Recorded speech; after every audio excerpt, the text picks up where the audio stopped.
원래 순서대로라면은 사무엘상을 이제 해야 되는데요. 지금 주일 계속 사무엘상에 있는 말씀을 나누고 있기 때문에 사무엘하로 하에 있는 말씀을 함께 나누도록 하겠습니다. 오늘은 이 언약궤가 빼앗긴 언약궤가 예루살렘으로 다시 되돌아오는 장면입니다.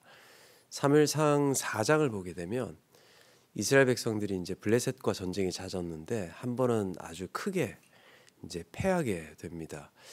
그래서 이 엘리와 또 이 이스라엘 장로들이 이번 전쟁에는 언약궤를 실로에서 가져다가 갖다 놓고 우리 한번 전쟁을 벌이면 하나님께서 우리와 함께 계시기 때문에 이길 수 있다 해서 언약궤를 이제 전쟁터로 가지고 오게 됩니다. 그런데 그때 크게 패하고 언약궤마저 빼앗기게 이제 되는 것이죠. 그 후에 이제 언약궤는 블레셋 땅에 있는 아스돗이라는 다곤 신전 안에 이제 언약궤가 또 들어가게 돼요. 그런데 그 다곤이라는 신은 블레셋 사람들이 이제 섬겼던 그러한 신의 이름이었는데 그 신전 안에 언약궤가 있었는데 이 다곤 신상이 자꾸 이렇게 쓰러지는 거예요. 어떤 날은 쓰러져 있고 그리고 또 그 다음 날은 다곤 신상의 모가지하고 팔이 다 잘려가지고 이제 그렇게 있는 것을 이 블레셋 사람들이 보고 안 되겠다. 이 언약궤에 특별한 힘이 있는 것 같다. 우리가 이것을 가지고 있을 때 우리한테 재앙이 미칠 것이다라고 해서 이제 언약궤를 다시 이스라엘 백성들한테 이제 넘겨주게 됩니다.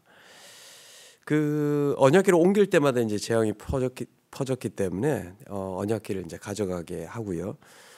결국 이제 7개월이 지난 후에 언약궤를 수레에 싣고 그 수레를 싣는 암소가 이제 벳세메스라는 곳으로 가게 됩니다. 또 벳세메스에서 사람들이 언약궤를 좀 들여다봤던 것 같아요. 그리고 나서 이제 70명이나 되는 사람이 또 죽게 됩니다. 또 그 언약궤는 다시 기랏 여아림이라는 곳으로 가게 되고요. 또 그곳에서 20년 동안 이 언약궤가 머무르게 되는 사건이 이제 사무엘상에서부터 사무엘하로 이렇게 이어지게 되죠. 오늘 이야기는 이 기랏 여아림이라는 곳에서 이 언약궤를 20년 만에 이제 예루살렘으로 옮기고자 하는 그 과정 속에서 일어난 일인데, 그렇다면 이 언약궤의 이동을 통해서 우리에게 어떤 가르침을 주시는가, 두 가지 내용을 함께 나눠보도록 하겠습니다. 첫 번째로는요, 하나님의 방법으로 살아가기 위해서는 인내와 순종만으로 살아갈 수 있다라는 것을 오늘 언약궤를 옮김을 통해서 말씀을 하고 있어요. 이 언약궤를 옮기면서 오늘 본문을 보니까요, 아주 즐겁고 들떠 있었어요. 20년 만에 이제 이 언약궤가 원래 자리로 되돌아오게 되는 것이죠. 그러면서 이 언약궤를 수레에 실어서 옮기는데 이 소들이 암소가 좀 흥분을 했나 봐요. 막 뛰는 바람에 언약궤가 이제 쓰러지게 될 뻔한 것을 웃사가 그것을 쓰러지는 것을 붙잡다가 이제 웃사가 죽게 됩니다. 이 말씀을 들으면서 좀 질문이 생겨요. 아니, 이 언약궤가 부서질 것 같아서, 쓰러질 것 같아서, 넘어질 것 같아서 붙잡았는데, 이것을 보호하기 위해서 붙잡았는데 왜 하나님께서는 웃사를 죽게 하셨을까라는 이제 질문이죠. 이 질문을 통해서 우리가 다시 한번 들여다 보아야 되는 본문이 있습니다. 민수기 4장으로 되돌아가면요, 이 민수기 4장에 하나님께서 이 언약궤를 만드실 때 이 언약궤를 운반할 때 세 가지의 조건을 이스라엘 백성들한테 주시는 것을 보게 됩니다. 첫 번째 조건은요, 이 궤는 사람이 메고 운반을 해야 된다라는 이야기예요. 수레에 싣거나 어디에 실어서 움직이는 것이 아니라 사람이 꼭 운반을 해야 된다라는 것이고요. 두 번째는 궤를 매는 사람들은 이 레위 지파의 고핫 자손들만 이 궤를 맬 수 있게 하셨다라는 것이고요. 마지막으로는 절대로 이 레위 사람들 또한 포함해서 절대로 이 궤는 직접 내가 손을 대서 만질 수 없다라는 것입니다. 봉을 껴서 옮겼어요. 항상 직접 손을 대서 만질 수 없었다라는 것이죠. 즉 하나님께서는 하나님의 백성들은 이 언약궤의 사건을 통해서 세상 사람들과 다르게 살아가기를 원하신다라는 이야기예요. 블레셋에서 움직일 때는요, 이 언약궤가 술에 실려서 움직였어요.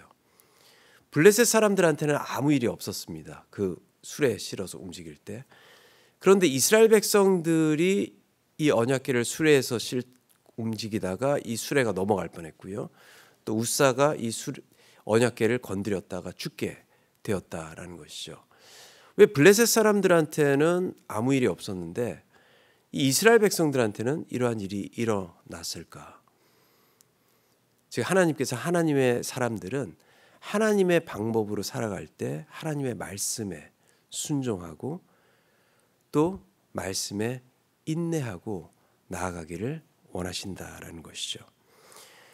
자, 하나님의 말씀을 순종하고 하나님의 말씀에 인내한다. 이 순종과 인내는 항상 같이 가는 단어예요. 인내 없이 순종이 없고요. 또 순종 없이 인내할 수 없다라는 것이죠. 순종 없이 인내할 때, 또 인내 없이 순종할 때는 이게 나의 것이 된다라는 것입니다. 내 중심으로 살아가게 된다라는 것이죠.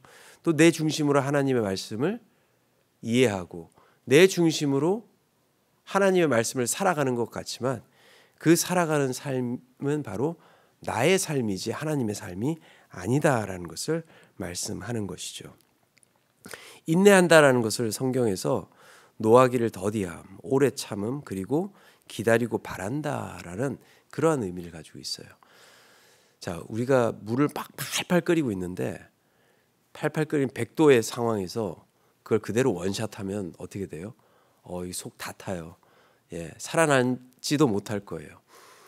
이 팔팔 끓인 물을 식힌 후에 뭐 커피를 담아서 먹는다던가 뭐 불을 해서 먹는다던가 식힌 후에 우리가 마실 때 그 적당한 온도를 즐길 수 있다라는 것이죠. 인내가 그거예요. 우리가 인내하지 못하면은 이 사람들이 분하고 화내고 참지 못하는 그 성격들이 이것들을 참지 못하고 살아갈 때는 부딪히고 싸움이 나고 또 분쟁이 일어나고 그런 공동체는 그런 가정은 진짜 있을 수 없는 가정이고 또 지킬 수 없는 공동체가 되죠. 저도 이제 아내하고 같이 이렇게 대화를 하고 거의 한 25년 이제 26년째 들어가네요. 예, 25년을 이제 살아가면서 이제 다툼도 많아요. 그럴 때 항상 하는 게 막 다투다가 잠깐만 미안해. 나 잠깐만 식히고 올게. 이렇게 얘기를 합니다. 왜냐하면은 식히지 않으면 이 뚜껑이 열려서 네, 별의별 말들이 다 나올 수도 있고요. 또 해서는 안 되는 그러한 말들이 나올 수 있다라는 이야기예요. 이제 식히다 보면요, 내 자신이 되돌아보게 되고 또 이게 이런 부분들이 잘못됐구나. 이것을 감정적으로 해결하는 것이 아니라 인격적으로 해결하게 되는 거죠. 그리고 한 20-30분 식히고 가서 미안해, 내가 잘못했어. 네, 그러면 또 상대도 나도 이렇게 너무 감정이 너무 이렇게 올라갔네, 미안해. 이제 이런 모습들이 인내를 통해서 우리에게 일어날 수 있다라는 것이죠. 화가 나세요? 분하세요? 그러면 어떤 목사님께서 이런 말씀을 주셨어요. 적어도 3일은 기도하고 그 사람을 다시 만나라라는 이러한 말씀을 주셨어요. 우리가 인내가 있을 때에 하나님의 말씀을 순종하며 또 인내가 있을 때 하나님의 것을 따라갈 수 있게 된다라는 것이죠. 또 순종을 하나님의 말씀으로 훈련받고 그 말씀대로 살아가길 위해서 최선을 다하는 삶이에요. 그래서 인내와 순종은 믿음의 두 날개와 같은 것입니다. 이 19세기, 20세기 초에 이제 활동한 경건주의 개혁파 목사님 중에서 앤드류 모레이라는 목사님이 계세요. 이분께서 그 순종에 대해서 이렇게 말씀을 하셨어요. 그리스도의 온전한 구속이 순종을 원래 위치로 회복시키셨다라고 말씀을 하셨어요. 자, 이 말의 뜻을 제가 다시 표현해 드릴게요. 그리스도의 보혈로 믿음을 갖게 되었다라는 것은 아담과 하와 때에 잃어버렸던 순종을 다시 찾게 된다라는 거예요. 우리가 믿음을 가졌다라는 것은 이 믿음이 언제 그 죄가 언제 들어오게 됐죠? 아담과 하와가 하나님의 말씀을 순종치 않음으로 이 죄가 옴을 통해 하나님과 우리의 관계가 멀어지게 됐다라는 이야기예요. 예수 그리스도께서 십자가에서 우리를 위해서 죽으시고 부활하심을 통해서 그 순종을 다시 우리의 삶 속에 회복을 시키셨다라는 그 이야기죠. 예수님도 하나님의 말씀에 순종하셔서 십자가에서 돌아가셨고 또 그 순종을 통해서 우리 또한 순종의 삶을 살아가게 하신다라는 것입니다. 즉 순종할 때 우리는 하나님의 방법을 살아갈 수 있게 된다라는 것이죠. 순종은 나를 멈추는 시간이에요. 인내 또한 나를 멈추는 시간입니다. 순종과 인내는 나의 방법을 멈추는 시간이고요. 나의 생각을 잠시 내려놓는 시간. 그리고 다시 나를 만드신 하나님의 인도하심을 따라가는 시간이라는 것을 기억하고 인내와 순종으로 하나님을 따라갈 수 있는 저와 여러분들 되기를 바랍니다. 두 번째로는요, 이 언약궤를 통해서 알려주시는 것은 최선과 겸손으로 이루는 믿음의 삶이에요. 인내와 순종 그리고 최선과 겸손으로 이루는 믿음의 삶. 자, 우사에게 어려움이 오자마자 다윗은 다시 두려움에 빠졌어요. 그리고 이 언약궤를 오벳 에돔의 집으로 이제 옮기게 됩니다. 그런데 그곳이 하나님의 복을 누린다라는 소식 속에서 다시 언약궤를 예루살렘으로 이제 옮겨 오게 돼요. 이번에는 하나님의 말씀대로 그냥 옮기는 것이 아니라 이 언약궤를 매게 해요. 본문은 말을 하고 있지 않지만 역대상을 보게 되면 하나님의 말씀 그대로 이번에는 했다라고 이제 이야기를 하고 있어요. 그리고 13절을 보니까는 궤를 맨 사람들이 6걸음을 간 후에 그것을 보고 다윗이 소와 살찐 송아지로 제사를 드렸고 또 다윗이 또 배 에봇을 입고 있었다라고 명시를 하고 있어요. 자, 6걸음을 가고 나서 제사를 지냈대요. 이게 6걸음마다 제사를 지냈다라고도 해석을 할 수 있지만 그럼 엄청난 양의 이제 제사를 드렸고 그리고 그것은 이제 많은 신학자들이 이건 불가능한 것이다라고 보고 이 6걸음을 다르게 해석을 합니다. 이 유대 풍습에서 6이라는 숫자는 사람의 숫자예요. 불완전한 숫자예요. 7은 완전수예요. 6은 불완전수예요. 자, 하나님께서 7일 동안 세상을 창조하시고 6일은 우리가 최선을 다해서 일을 하지만 7일째에는 하나님을 예배하고 쉬는 날이에요. 여기서 이 본문의 말씀, 이 6걸음이라는 것을 이렇게 해석을 합니다. 우리의 최선, 우리가 할 수 있는 최선을 하나님께 인간적인 모습으로 할 수 있는 최선을 하나님께 보여드리는 그 숫자가 바로 6이라는 숫자라는 이야기죠. 즉 다윗이 첫 번째는 실패를 했어요. 하지만 두 번째는 최선을 다해서 그가 할 수 있는 만큼의 최선을 통해서 하나님의 궤를 옮기고 그리고 아무 일도 일어나지 않자 이것을 하나님께 예배드리고 기뻐함을 통해서 하나님께서 이 일들을 앞으로 해 나가실 거다 하면서 제사를 드린 후 이제 옮기게 되는 것을 보게 되죠. 6이라는 숫자는 부정적인 숫자라도 쓰이지만은 우리가 하나님께 올려드릴 수 있는 최선의 모습을 6이라는 숫자로 다윗은 보여주게 된 것이죠. 또 다윗이 배의 에봇을 입었다라고 표현을 하고 있는데 이것은 첫 번째 시도 때는 언급되지 않았던 내용이죠. 아마도 추측건데 첫 번째 수만 명을 불러서 이 언약궤를 옮겼을 때는 왕의 옷을 입고 있지 않았은가라고 우리가 해석을 추측을 할 수 있어요. 근데 두 번째 시도에는 배 에봇을 입었다라고 이야기하면서 역대상에는 이 언약궤를 옮기는 많은 레위인들과 그 모든 그 언약궤를 옮기는 데에 인보브된 모든 사람들이 세마포 옷을 입었다라고 표현을 하고 있습니다. 즉 다윗 또한 이번에는 다른 모습으로 겸손의 모습으로 지금 언약궤를 맞이하고 있다라는 것을 보여주고 있어요. 특히 이 배 에봇은 제사장들만 입을 수 있는 옷인데 여기서 입은 배 에봇은 아마도 이 왕궁에서 예배를 드릴 때 제사장뿐만 아니라 왕 또한 그 세마포나 에봇 옷을 입고 예배에 맞는 옷을 입고 제사를 드렸기 때문에 아마 왕이 제사를 드릴 때 예배를 드릴 때 입었던 특별한 옷이었다라고 볼 수 있습니다. 즉 이 언약궤를 운반함을 통해서 이 왕은 이 다윗은 왕의 모습으로 서 있는 것이 아니라 예배자의 모습으로 언약궤를 맞이하고 있다라는 것이죠. 어떤 직분을 가진 사람이 아니라 똑같은 예배자의 모습으로 지금 하나님 앞에 서 있다라는 것을 우리에게 보여주고 있는 것이죠. 즉 우리는 삶의 최선을 드리고 또 겸손으로 하나님 앞에 설 때에 온전한 예배를 드릴 수 있는 것이죠.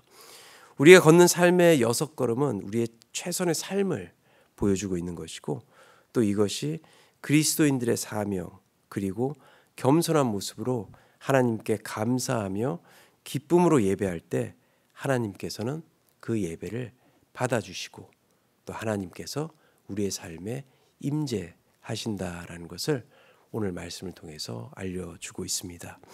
그렇습니다. 우리의 믿음의 삶은 순종과 인내로 살아가는 것이고 또 최선과 겸손으로 나아갈 때 하나님의 그 충만한 복을 우리의 삶에 누릴 수 있으며 또 우리의 삶을 통해서 하나님께 영광 올려드릴 수 있는 것이죠. 우리 동신교회가 이 모습을 가지고 하나님을 예배하며 이 모습을 가지고 하나님께 나아가며 또 이 모습을 가지고 삶의 최선을 다해 살아갈 수 있는 이 동신교회 성도님들 되기를 간절히 축원합니다. 함께 기도하겠습니다. 시간 기도할 때 말씀을 붙들고 다시 한번 기도하기를 원합니다. 주님, 저희들의 삶 속에 우리에게 순종을 허락해 주시옵소서. 또한 인내를 허락해 주시옵소서. 인내와 순종을 통해서 하나님의 방법으로 살아가게 하시고 또 우리의 삶 속에 최선과 겸손을 통해서 우리의 믿음의 삶이 그리스도를 드러내며 하나님의 영광을 드러낼 수 있는 삶이 되게 하소서. 우리 함께 기도하도록 하겠습니다.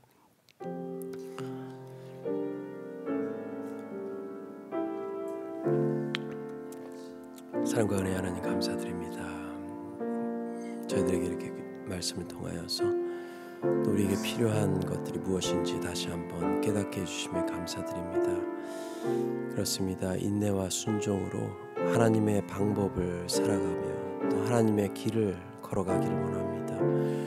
또 최선과 겸손을 통하여서 우리의 삶의 최선을 하나님께 드리고 또 겸손한 모습으로 예배자의 모습으로 하나님 앞에 서기를 원합니다. 주님, 저희들의 삶의 모습을 다시 한번 되돌아볼 수 있도록 하여 주시고 또 저희들의 부족한 부분들이 나아감을 통하여서 주의 십자가 밑에 내려놓고 또 주님의 모습으로 변화되며 또 주님께서 우리에게 허락해 주신 것들을 또 기뻐하며 나아갈 수 있는 믿음의 사람들 될 수 있도록 인도하시고 역사하여 주시옵소서.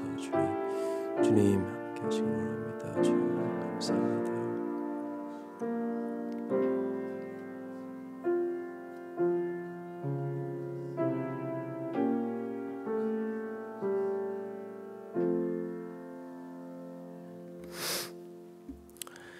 사랑과 은혜 하나님 감사드립니다. 오늘 또 저희들에게 필요한 또 우리의 삶 속에 부족한 것들을 다시금 말씀을 통해 바라보게 하시고 또 말씀을 통해 순종과 인내를 통해 하나님의 방법을 이루어 나가며 또 최선과 겸손을 통해 하나님께 영광 올려드릴 수 있는 믿음의 삶을 살 수 있다라는 것을 다시 한번 깨달을 때에 우리의 삶에 이러한 것들을 이루어 나갈 수 있는 주의 백성 되게 하시고 또 그 삶을 통해 하나님을 기뻐하게 하며 또 하나님께 영광 올려드리며 하나님의 나라를 확장해 나아갈 수 있는 주의 자녀들 될 수 있도록 또 동신 공동체 될 수 있도록 역사하시고 인도하여 주시옵소서. 이 모든 말씀 우리 주 예수 그리스도의 이름으로 간절히 기도 올려 드립니다. 아멘.